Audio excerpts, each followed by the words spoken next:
தூத்துக்குடி மாவட்டம் எட்டயபுரத்தில் மகாகவி சுப்பிரமணிய பாரதியார் பிறந்த வீட்டின் மேற்கூரை இடிந்து விழுந்தது பரபரப்பை ஏற்படுத்தியுள்ளது.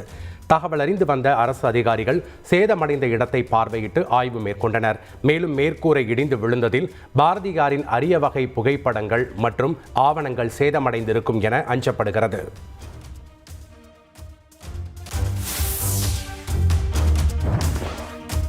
மகாகவி பாரதியார் பிறந்த வீடு முறையான பராமரிப்பு இல்லாமல் இடிந்திருப்பதாக பாஜக மாநில தலைவர் அண்ணாமலை குற்றம் சாட்டியுள்ளார்.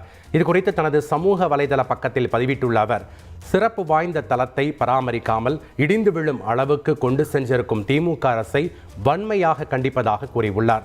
தமிழகத்துக்கு சம்பந்தமே இல்லாதவர்களுக்கெல்லாம் சிலை வைக்க பல நூறு கோடிகள் வீணாக செலவிடும் போது தமிழ் மொழியின் அடையாளங்களில் ஒருவராகிய மகாகவி பாரதியார் பிறந்த இல்லத்தை பராமரிக்க திமுக அரசுக்கு மனமில்லையா என்றும் அவர் கேள்வி எழுப்பியுள்ளார்.